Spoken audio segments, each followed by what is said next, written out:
What's up, guys? It's Koyanagi Edits, and it is my 16th birthday, so obviously I'm turning 16, and I might as well give away some stuff. I'm sorry if it's like really like noisy in the background, or if you can barely hear my voice, but follow the step-by-step tutorial, or I guess and stuff like that. But so this is one of the motion tracks that I'm going to be giving out. It's going to be Dog Life.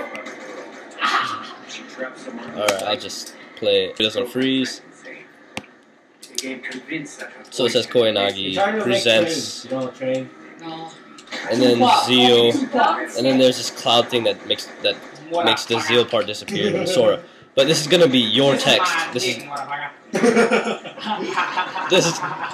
is gonna be like, this is your text, not like, you know, what's being shown right here. It's gonna be your text. You can change it, and I will be showing you guys how to do that.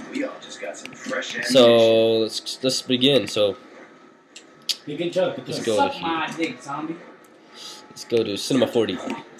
Open up Cinema 4D. Oh, and to begin, you actually need to have Cinema 4D R14. No other versions, except if you have Cinema 4D R15. Just make sure you have Cinema 4D R14. Go File, click Open, Desktop, and I'll have these in the description. These files will be in the description.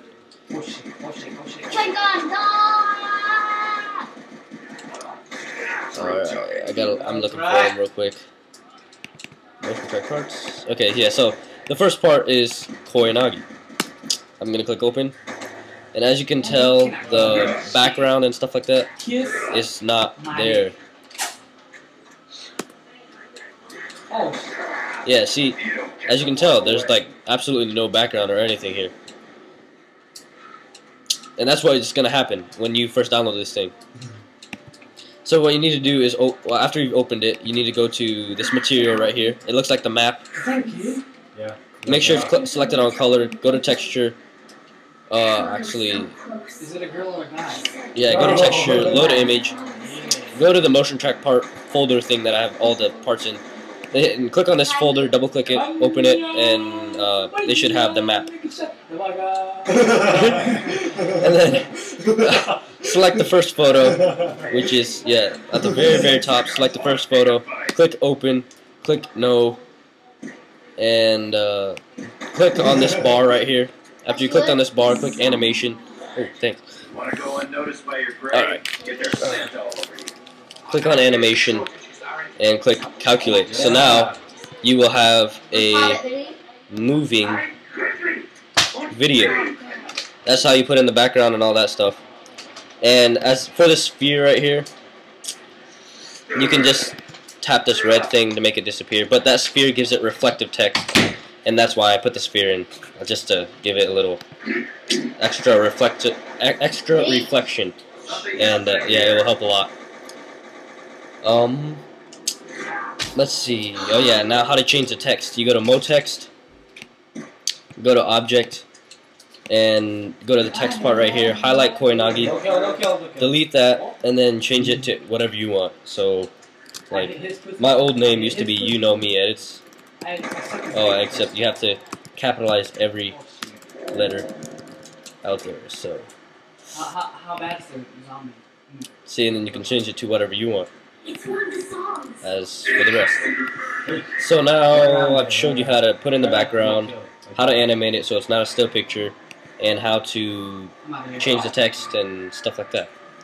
Change the text and yeah. Okay, alright. So we go to render right here, click on this render button. Go to output value, it should be 1280 by 720p. Frame rate should be at 30, frame range should be on preview range. Yeah, I usually keep it at preview range. And then save. Click on the three dots, save it as whatever you want. And then go to Format, QuickTime Movie, make sure it's selected on QuickTime Movie. Options, compression type H.264. If you have a better computer than me, make sure it's on animation. I have a 2010 15-inch MacBook Pro. And it's 4 gigabytes. I'm at 4 GB RAM, running on 4 GB RAM, and yeah, I used you just click on H.264 and keep these at 30. Keyframe every 30 frames. Click OK. Make sure alpha channel is checked on. And then anti-aliasing, I think that's how you say it. I'm not sure if that's correct. But you go to geometry if you have a really low powered computer or something like that. Well, you can go at best to have better quality. You can have best at better quality and stuff like that. But I usually choose geometry, and as you can tell, it's already at good quality when I showed you guys anyways. So blurriness I check off. Ray depth should be at 15, but I lowered it down to 6. Yeah, ray depth should be at 15. I lowered it down to 6. Reflection depth should be at 6. I lowered it to 3. Shadow depth should be at 15. I lowered that to 6. Ambient occlusion should be checked on. If you don't know where that is, go to Effect, and then ambient occlusion will be in this part of the list, the drop-down menu. Get out of that. And you don't want to click this render button. Do not click this render button. Click render up here. Click add to render queue. Click. I'm going to click no, but you should click yes. I'm going to click no, you click yes. And then I'm going to delete these past ones. And then you do that for the rest of the other ones. And that's the basically quick tutorial. If you have any, I forgot one important thing that we're supposed to be doing, and the masking file. What are you doing? That is gay. What are you doing? Okay, what you're supposed to do is get all the rendered files after you render all the Cinema 4D files into After Effects, or as in video format, such as this. This is what's gonna happen. Your first text is gonna not be behind all these walls and stuff like that, like it's supposed to, and then the second text, it's all the way over here, and it should be, being revealed into like this. See, and then it hides behind that wall, and then it goes.